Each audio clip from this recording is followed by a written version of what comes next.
y avait comme un air de rentrée des classes ce matin au stade de la Baumette. Après plus de 5 semaines de vacances, les footballeurs d'Angesco ont en effet repris le chemin de l'entraînement sous la direction de Jean-Louis Garcia. Sur les 21 joueurs présents, 6 nouveaux font leur apparition dans le groupe angevin, dont Norio Suzuki, un milieu de terrain offensif de 25 ans qui arrive tout droit du Japon. Je suis très content de pouvoir jouer en Europe, mais également très content de pouvoir jouer pour Angesco. Durant l'intersaison, le club du président Bernard a été actif sur le marché des transferts. L'objectif était de constituer le plus tôt possible un groupe dans lequel Jean-Louis Garcia va pouvoir puiser. On se rend compte qu'il y a eu encore du très bon boulot de fait, puisque on peut considérer que 80% de l'effectif était présent dès la reprise de l'entraînement. Donc c'est vraiment, on peut être fier de ça. Mais le recrutement n'en est pas terminé pour autant. Olivier Piqueux, le manager général du club, annonce même l'arrivée d'un milieu récupérateur d'ici la fin de cette semaine. Je ne vous dirai pas son nom parce que c'est un peu compliqué vu qu'il est encore sous contrat avec son club. Mais notre objectif, c'est qu'il soit là avec nous dimanche pour le départ au stage à Saint-Brévin. Quelques supporters avaient également repris le chemin de la Baumette ce matin. Ils étaient une quinzaine sur place pour découvrir les nouvelles recrues et prodiguer les premiers encouragements de la saison. J'ai toujours été satisfait, j'ai toujours fait confiance au staff. Depuis 3 ans, ils nous font du bon travail et j'ai encore confiance cette année. Dès le début de la semaine prochaine, les footballeurs d'Angesco se rendront en stage à Saint-Brévin-les-Pins. Ils disputeront leur premier match amical le 14 juillet à Mayenne contre le Stade Lavallois qui comptera dans ses rangs un certain Fabrice Domarcolino, l'ancien attaquant angevin. Le premier match officiel est programmé le 1er août avec le démarrage de la Coupe de la Ligue. Le championnat de Ligue 2 reprendra lui ses droits le 8 août au Stade Jean-Bouin avec la venue de Dijon. Cet après-midi, devant le collège Jeannequin d'Avrier, parents d'élèves, collégiens et professeurs s'étaient donné rendez-vous pour manifester leur soutien à Ataï, scolarisé dans le collège, et à sa famille. Le jeune garçon de 15 ans, ses 2 frères et leur mère, originaires de Russie et demandeurs d'asile, doivent quitter le territoire français. Je ne m'attendais pas à ça, je pensais que j'arriverais à faire mes études ici. Parce que si je retourne en Russie, j'ai raté beaucoup d'années là-bas et je pense pas que je pourrais faire mes études là-bas. Je trouve ça injuste de faire ça. Voilà. Je me suis bien intégré au collège. Voilà, j'ai fait de mon possible, mais on risque quand même d'être expulsé. Ataï est scolarisé et bien intégré depuis 1 an au collège Jeannequin où il passe son brevet des collèges. Il a justement eu à plancher il y a quelques jours sur la solidarité en éducation civique, ironise son professeur. Quand on regarde les statistiques, on nous donne des chiffres. Nous, on ne regarde pas les chiffres. On voit un enfant, on voit ses petits frères et on voit sa mère qui est dans la plus grande détresse. Quels que soient les reproches qu'on peut lui faire sur le plan légal en ce qui concerne son entrée, ça reste une mère de famille.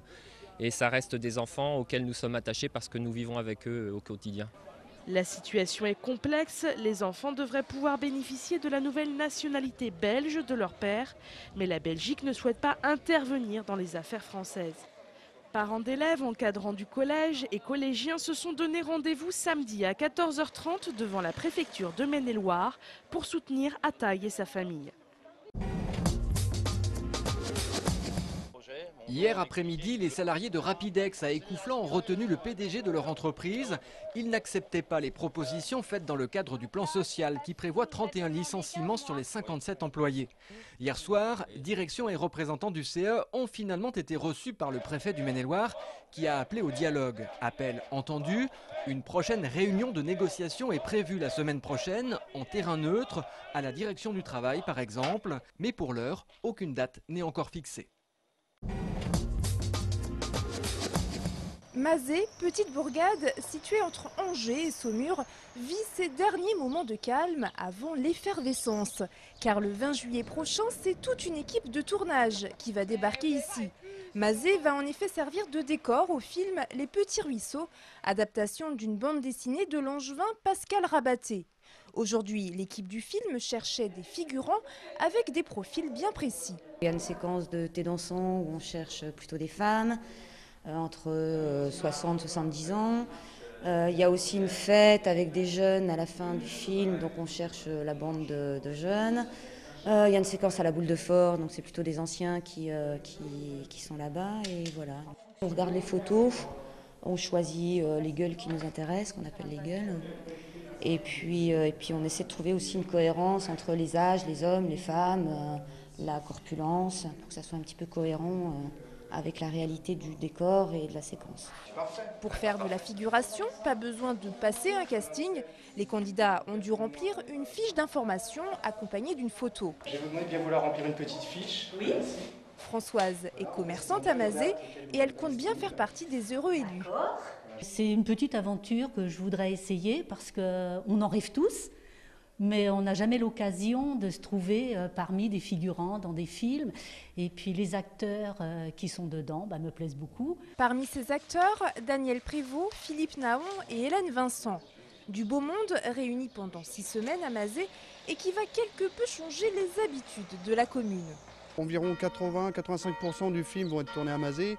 Donc il y a des scènes qui vont se tourner en centre-ville, sur des carrefours en campagne. Donc il va falloir bloquer la circulation, il va falloir arrêter notre fonctionnement habituel.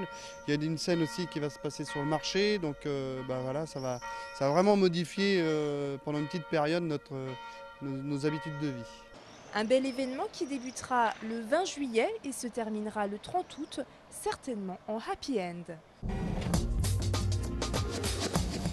Pour finir ce journal, direction le château de la Perrière à Avrier. Hier soir, on a découvert que l'équipe du Festival d'Anjou avait un air d'équipe de bras cassés. Humour, 2 ingénieurs du son ont réussi à se casser le bras la même semaine. Mais ça n'a pas empêché le festival de continuer avec un petit souffle frais de Marseille. La troupe Les Carboni présentait Un de la Canebière, une pièce réjouissante où il est question de beaucoup de mensonges autour de sardines. Non, nous ne sommes pas quittes. Que nous ayons menti, c'est naturel, nous sommes des femmes. Et alors, c'est impardonnable. Des mensonges et de la vraie musique. Tout est tant que tu voudras.